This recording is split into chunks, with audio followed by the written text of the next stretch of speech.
What I'm going to talk about today is really this journey that everyone's been on in the 340B space, and not knowing where everyone's at in the timelines of 340B. I'm going to try to shoot the middle and just give some good advice and some background as to the program.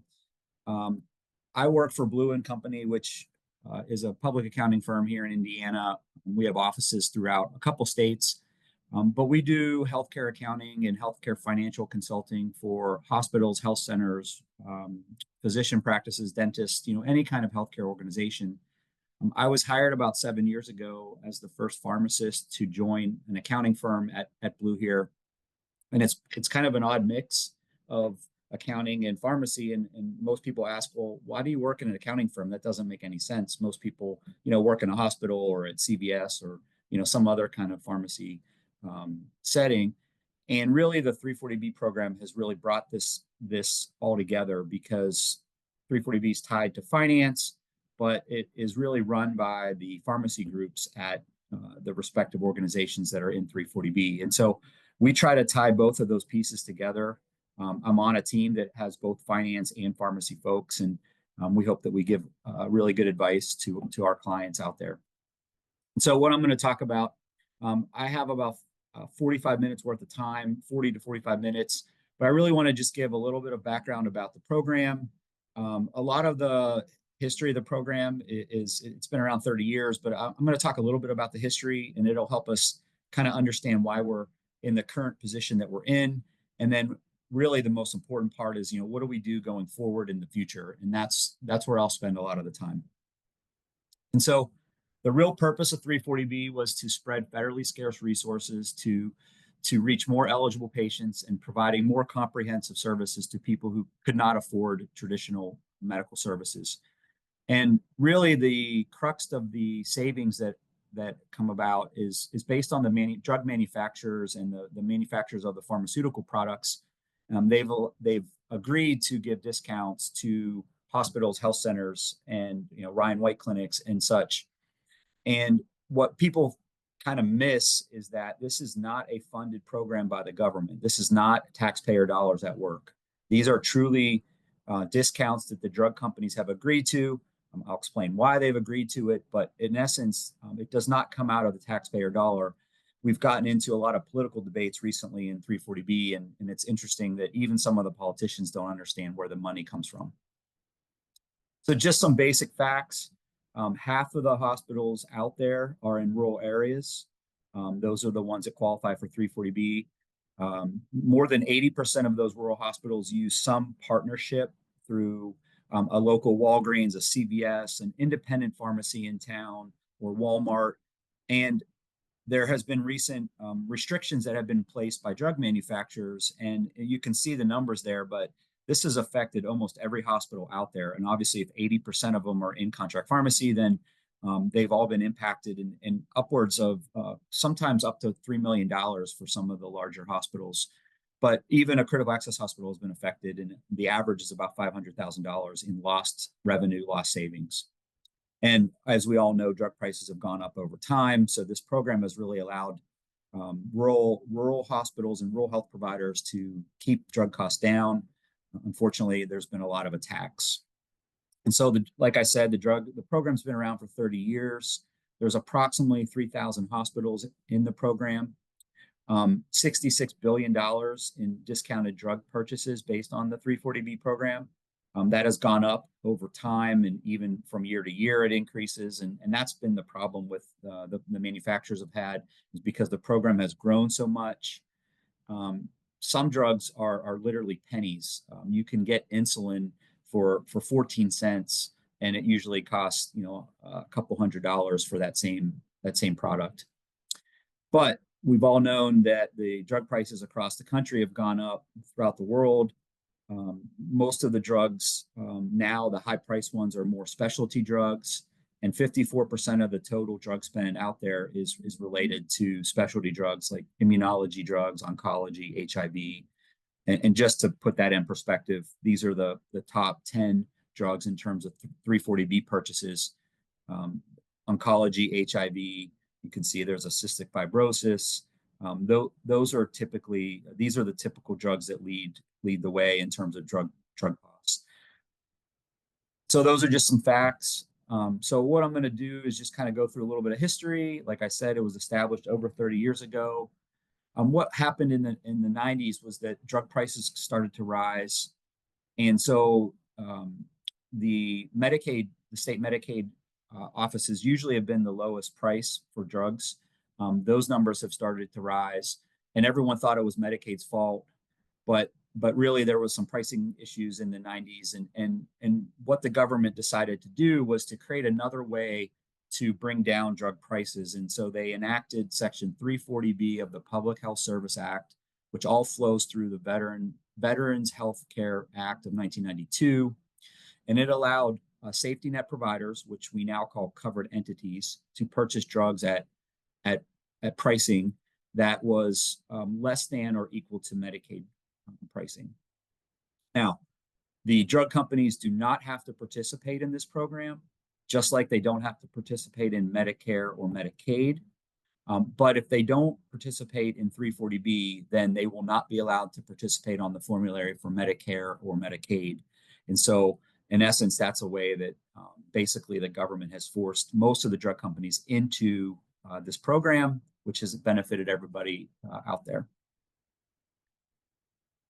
So some basics. If you're in a hospital position, the hospital ownership has to be either a nonprofit or a government owned.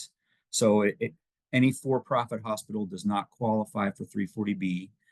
You have to either be owned or operated by the government, a county-owned hospital, or some form of governmental powers have been granted to the hospital to run that hospital, or just a traditional nonprofit. And usually if you're a nonprofit, you have to have some kind of agreement with a local or state organization. Sometimes it's just the county or the city that you offer to provide low-cost healthcare to people that don't qualify for Medicare, Medicaid, or have any kind of insurance. And so these are two of the ways that you become eligible for 340B. Now, if you're a nonprofit hospital or a government-owned hospital, there are still other requirements. So not every hospital in America that is nonprofit is in the program. You have to meet a certain threshold for DSH percentage. And basically what that means is you have to have enough indigent care or Medicaid patient population to allow your DSH percentage to be high enough to qualify for the program. So if you don't give away or have enough Medicaid patient days, then you're not eligible for the program. And the thought is the more charity care, the more you give away, then more likely you need some help on the drug pricing side. And that's why people that don't have a high Medicaid population necessarily might not qualify for 340B. And so you can see the different percentages there. The bigger urban hospitals have to have a higher DSH percentage. If you're a critical access hospital, you don't need a DSH percentage because you don't calculate one, and you automatically qualify for 340B. But these are the different types of hospitals and kind of the requirements there. And HRSA, who oversees this program, Human Resource Service Administration, they do check these things, and it's based on whenever you file the Medicare cost report, or I call that the tax return for the hospital. They do check these numbers. It is part of your standard submission process every year. So then we have things called child sites. Really, these are extensions of the hospital. These are physician practices that are owned by the hospital that are necessarily not inside the four walls of the hospital. They might be a physician clinic that's up the street or in a medical office building in a neighboring town. These child sites can be part of 340B. They have to be fully integrated into the hospital. So they have to follow all the same rules that the hospital has.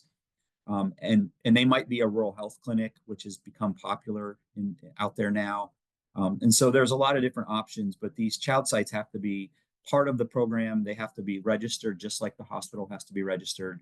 And there are some requirements that have to be met, including how the clinic or rural health clinic, how they're established and how they show on your Medicare cost report, again, your tax return. And so They have to fall in the right lines of the cost report, and there has to be revenue and expenses, meaning you're operating that business as a department of the hospital. And there's some facts down there at the bottom of that slide. So then there's two parts really to the 340B program. There are the outpatient parts inside the hospital, and then there are the contract pharmacy parts, which the contract pharmacy parts are those relationships I talked about with CVS and Walgreens and independent pharmacies. You're allowed to partner with a lot of these vendors that are in the communities of the hospitals, but there are requirements there too, and these are this is the laundry list of requirements. Again, it has to be registered on the HRSA website, just like the hospital does and the child sites do. They do have to have contracts between the organizations. So if you partner with CVS, the hospital has to have a partnership with CVS to do business with them. And then obviously registration is something that the auditors for the government look at. But those are all kind of minor things that allow you to partner with these CVSs and Walgreens of the world and make money or create savings available back to the hospital. So the one big thing that has come up recently, the Affordable Care Act expanded the 340B program. It allowed additional hospitals to get into the program. It did, extend the program into the rural and cancer hospitals, but it gave HRSA the ability to issue some regulations. The good thing is a regulation is more like a law. The guidance is more just suggestions. And so in 1992, when this whole thing started, most of the pieces were just governed by guidance, not by regulations. So suggestions, not laws. And so the Affordable Care Act allowed for some regulations, but as you'll see in a couple minutes, it didn't really address the contract pharmacy relationships. And so that's where right now, that's what has caused all the problems with the fighting between the hospitals and the drug manufacturers. But it's really based on guidance versus regulations. And so most of the things that govern or lead or direct covered entities / hospitals to make rules at their own institution really relies on guidance from the federal government. And it doesn't have a lot of weight, unfortunately, because these aren't technically laws. And so based on this information, drug manufacturers argue that they're not required to offer pricing discounts to at the extent that they were offering these pricing discounts prior to 2020. And I'll show you what that means here in a second. So in June of 2020, our friends in Indiana, Eli Lilly, decided to test the waters. And basically before June of 2020, a hospital could set up multiple contract pharmacy relationships with CVS and Walgreens and Walmart and the independent pharmacy and Meijer. And some hospitals have hundreds of contract pharmacy relationships. And so any prescription that ends up at one of those pharmacy partners could bring money back to the hospital. And Lilly, they make insulin. They're one of the biggest insulin producers. They decided to say, hey, we're going to limit you to the amount of relationships or partnerships you can have as a hospital 340B entity. And we're going to limit that access because we don't want to give 340B pricing across all of those relationships. And that's kind of been the crux of the argument. And this was still when Trump, the first administration was in place with Trump, and they really didn't do anything at that point. They didn't step in as a federal government. And so Lilly became then Lilly and Novartis and Merck, and the list that's here on this slide. But over time, the drug companies kind of liked what Lilly did, and now there's more of them. Actually, there's 36 drug companies that now have limited 340B pricing to covered entities, to hospitals. And they're not saying that you can't buy 340B priced drugs. They just are telling the hospitals that they can't have 100 or 200 relationships out there, and that they would limit it to a certain number. And so this, as a consultant, I help people navigate the waters of this journey. And this is just my checklist or cheat sheet that I keep. And I put it in here not for you to read the slide and look at all the different companies and all the restrictions. I wanted to show you how difficult it is to keep this straight. I can't even keep this list updated. Literally, there are day to day, there are different changes that I have to adjust this list just to keep it updated so I can keep it straight. So when somebody calls me, I actually am able to give them good advice. And I just want everyone to see how complicated it is. And, I'm just the consultant person. Think about if you're working at the hospital and maybe 340B is 50% of your job. It's hard to keep all this stuff straight. And so it is really something that needs dedicated time. So with that, a little bit of the present, because the government doesn't necessarily use taxpayer dollars to manage the program or to help hospitals in the program. However, they are responsible for the program in general, and because of that, they have hired a group of auditors to check and double check 340B covered entities out there. And so this group is current contract is under a group called the Bazell Group. They are the folks that actually do the audits on behalf of the government. They report back to HRSA every time they go out to a hospital or health center or Ryan White Clinic. And when they go out to those entities, they conduct an audit. Usually it's 1 or 2 days. They report back to HRSA, and then HRSA issues a report back to the hospital whether everybody felt that the hospital was compliant in the program or not. And again, it's a loose definition because many of these things are guided by guidance, not by statute or law. And so the regulations are very thin, and so the guidance has been challenged at times. These folks are pretty good in the 340B program. They understand the program. They typically have worked in a hospital setting. A lot of them are pharmacists that have either retired or stepped away from pharmacy practice and do auditing for the Bazell Group. And so when I give advice to covered entities, I suggest that they treat them as if it's the government or it was an attorney that was walking in to try, they're trying to catch them or trick them. A lot of times the Bazell Group is looking for holes or gaps in the compliance of the program.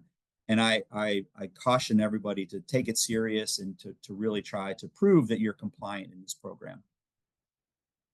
And so the areas that they typically look at are, is the hospital eligible for the program? Are they a nonprofit? Are they a government owned? Do they have the right dish percentage if one is required for their certain hospital type?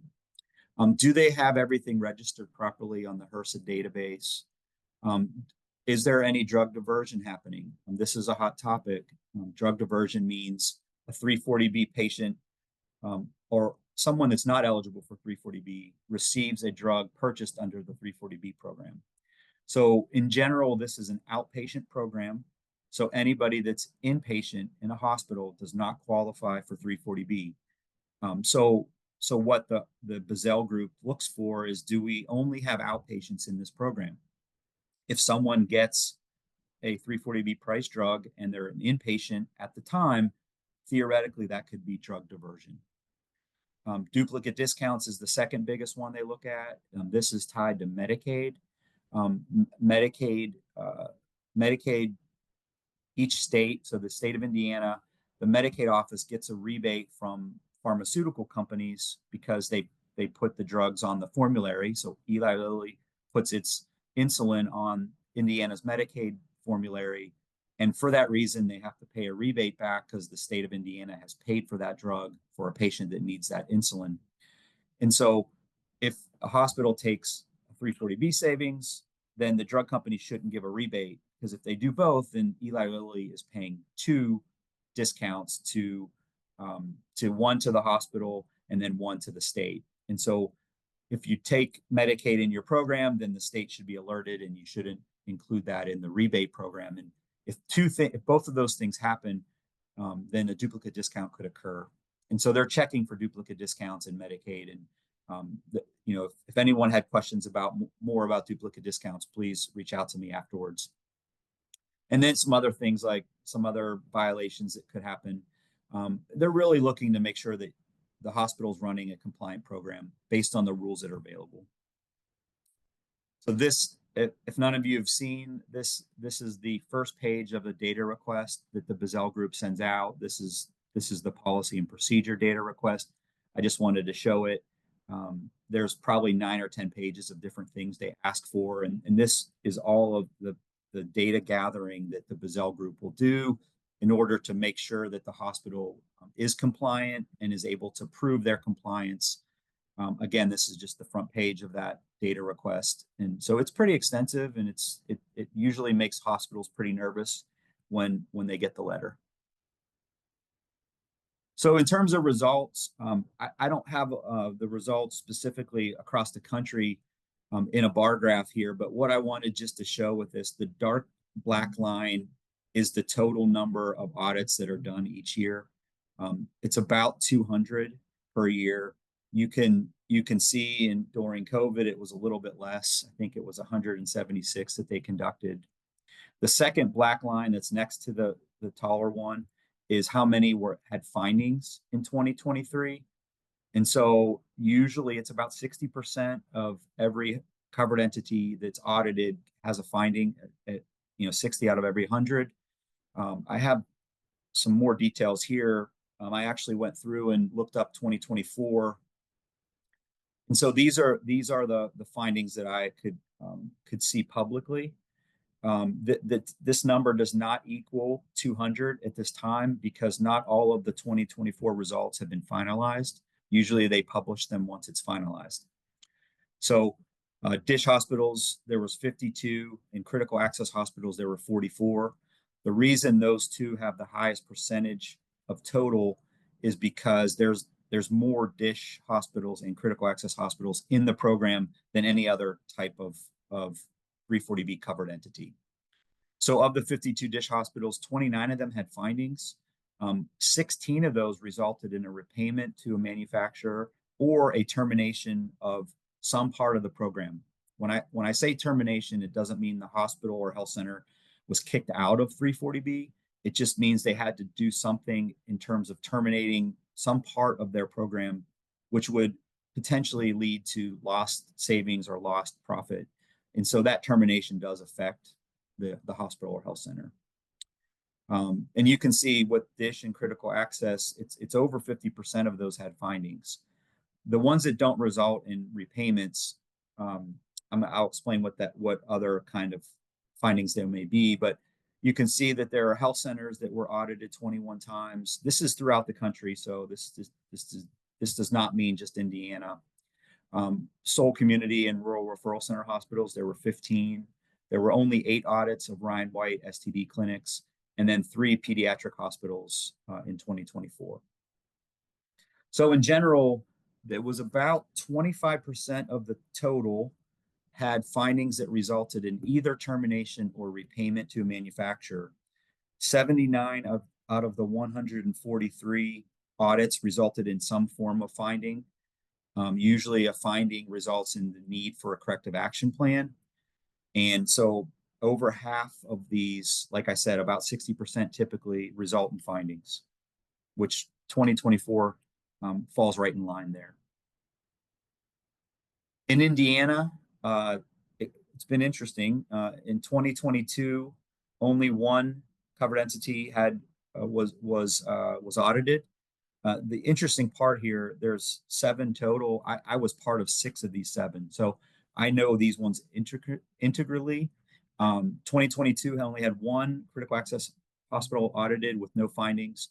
23, they did nothing in Indiana, and then in 24 they did 6. And 3 of those were critical access hospitals, all of which I participated in. There, a couple of these do not have results back yet, and so 2 of them didn't get those posted. They were done later in the year, I think October and December. But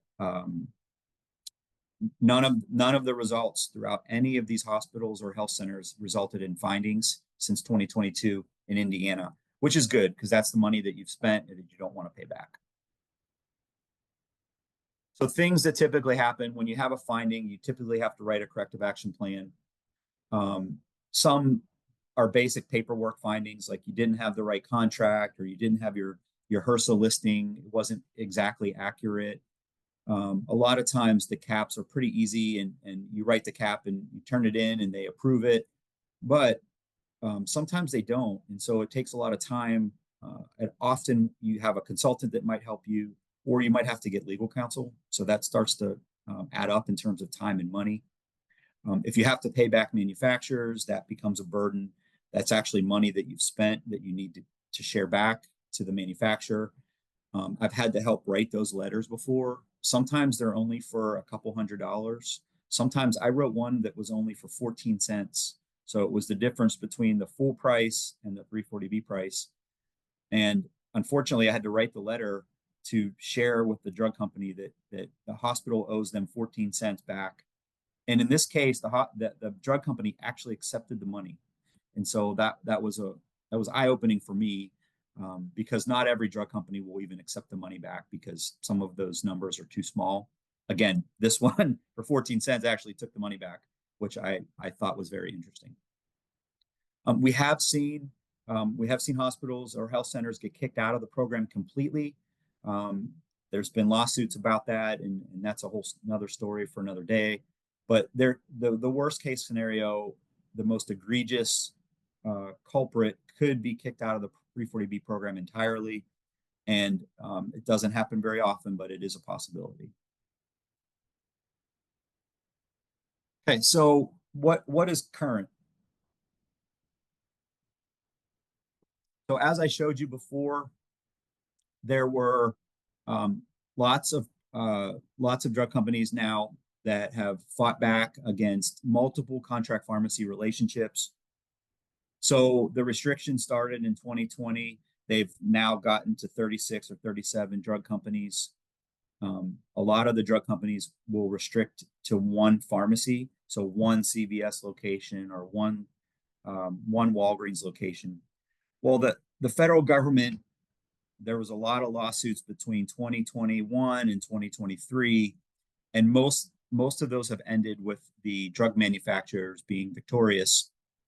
And so, sometime in 2021, Arkansas decided to raise their hand and say, hey, we're going to take this at the state level rather than the federal level.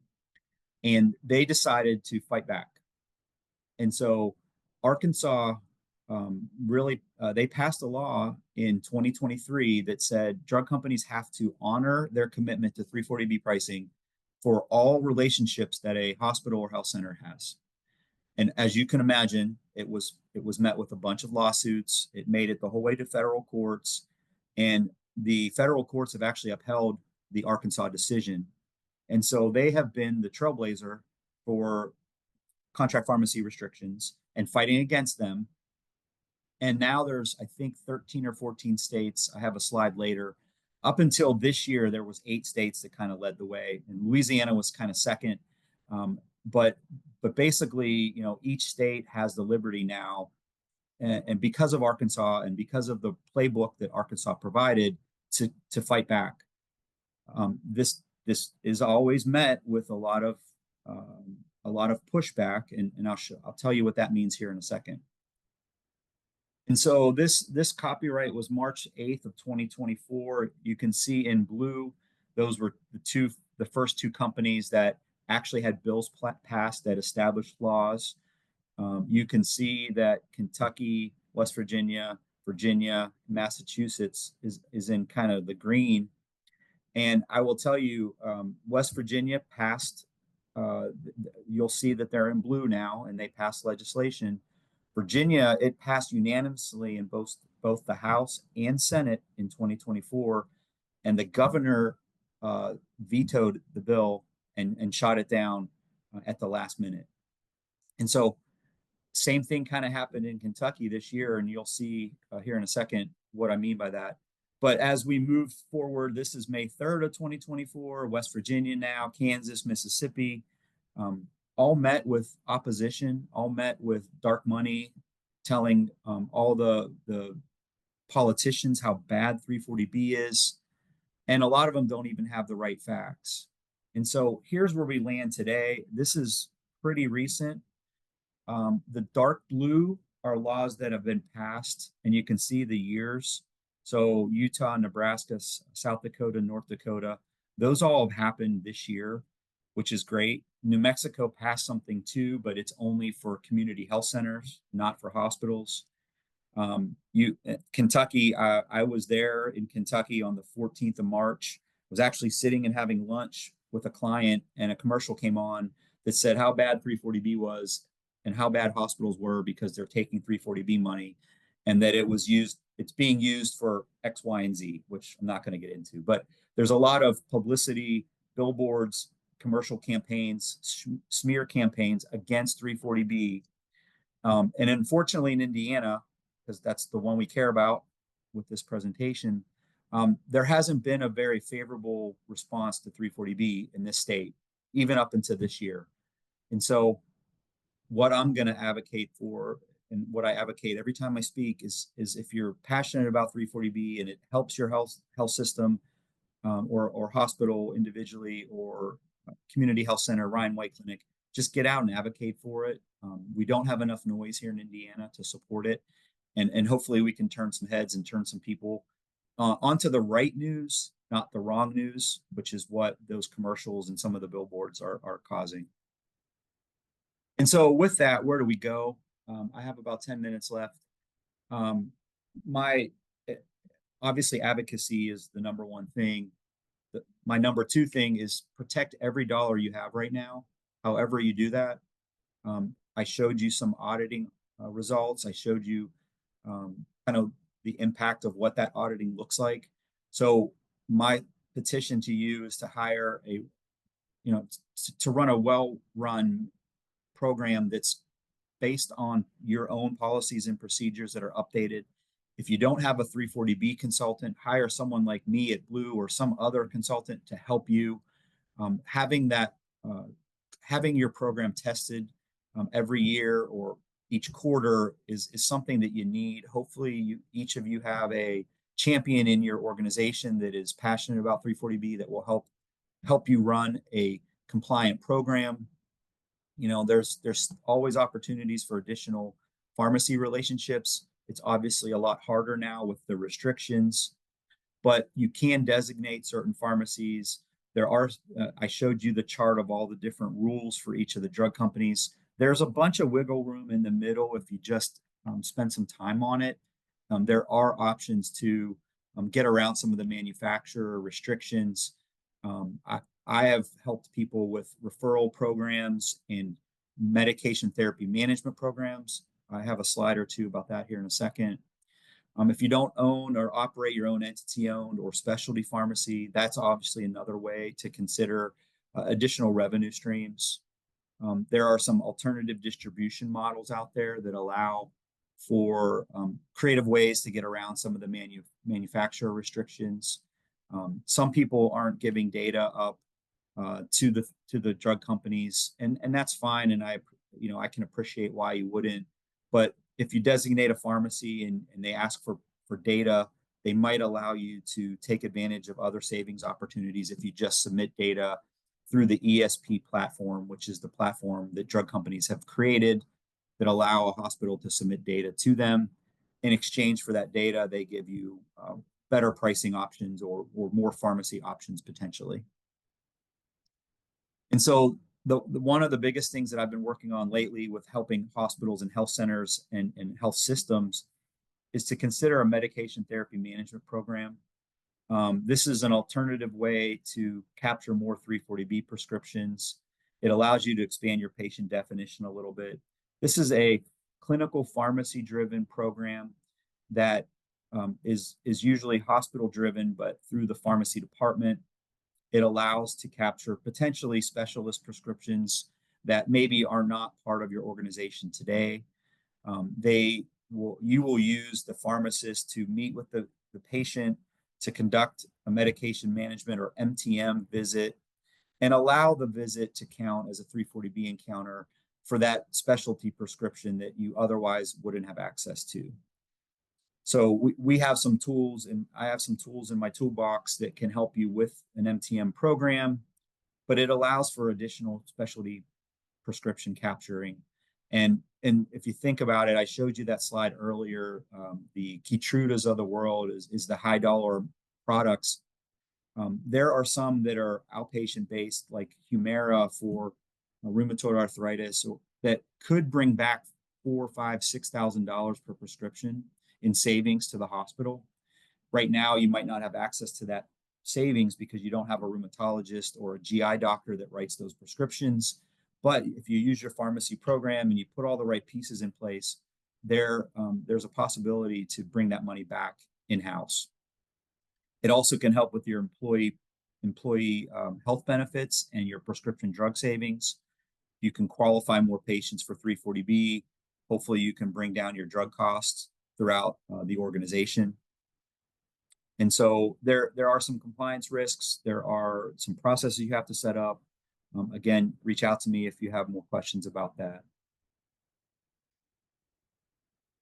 And so as a pharmacist, I'm a big proponent of retail and specialty pharmacy. If you don't have one today, it's something that you should consider. Usually you can get 340B prices that make the operations and financial stability of that pharmacy a lot better than if you just started a pharmacy on your own without 340B. Some of the other availability is that it allows you to circumvent the manufacturer restrictions because this isn't considered a contract pharmacy relationship. It's not the same as CVS or Walgreens. So if you have 1 or 2 or 3 entity-owned pharmacies, they all will have access to the 340B pricing and the drugs that might be restricted at other places. It could be a new revenue stream. It could be a profit center. If you run it right and you integrate 340B, you could potentially have less reliance on your patients going to Walgreens and CVS and having better patient care and pharmacy access.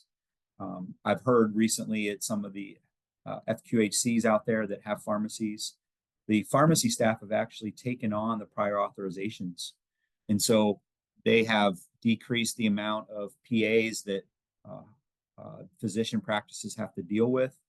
Pharmacy understands the language and lingo. They know what to say to the prior auth folks.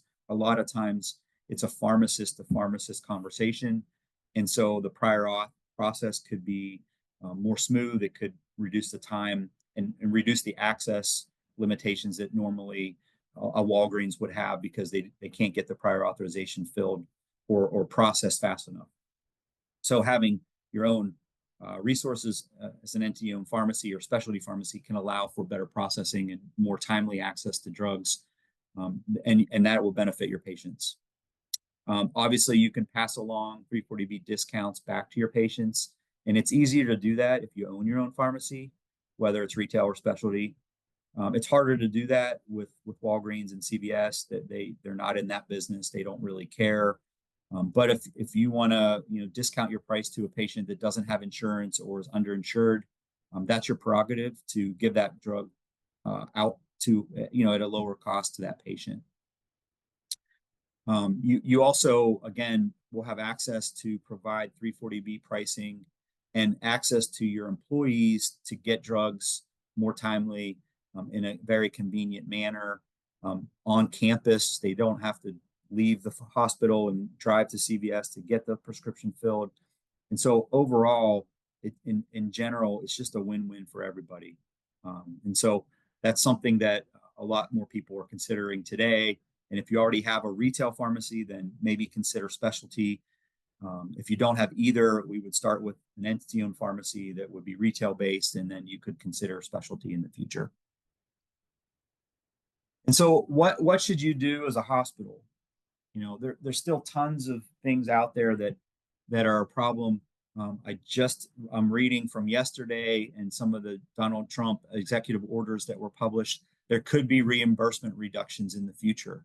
So things are consistently changing and consistently happening, and everybody in this program should be a little bit concerned. We know the drug companies are going to continue to fight against giving 340B dollars away. They have lots of attorneys and they are worth billions of dollars. So they're going to continue to fight. Hopefully, all of you can advocate to convince Indiana to flip the switch and actually put something through on the legislative side that is favorable for 340B. I would say don't waste your time looking at all the different legislation that's out there. But if you have extra time and you can advocate for 340B, we want to make sure that this thing looks the same way it does today or better in 5 years. Because if we don't fight for it, it could go, I don't know that it'll go away, but it could look a lot different that isn't as favorable for all of us as hospital people and covered entities out there. And so regardless of your actions, locally, in your communities, statewide, national, you have to do the advocating that you can. And so in summary, my petition to you all here is to, live in the uncertainty. We know there's going to be some ups and downs. Don't get too high or too low when it comes to it. The drug companies aren't going to cave in. The federal government may not help. Statewide, we can have some action here, but we need some more support in Indiana. I advocate, like I said, my number two thing is protect every revenue stream and every dollar you have right now from either losing that opportunity or from the drug companies taking that money back, or having a bad HRSA audit and having to pay back that drug company because we don't have good policies in place, or we don't have a sound internal compliance program in place, or we don't have an external auditor that comes in once a year to look at the program. And so, that last bullet, number 8, says be HRSA audit ready. I'm always an advocate for compliance. Hire someone like Blue or someone else that does 340B consulting to help you if you don't know all the ins and outs. And finally, go back to number 6 again, as I'm going to say it over and over again, support all the local, state, and national advocacy efforts where you can, and fight like heck to keep this thing moving forward and hopefully getting better, not worse. And hopefully we can protect 340B for everybody. And so with that, thank you all for the time today. And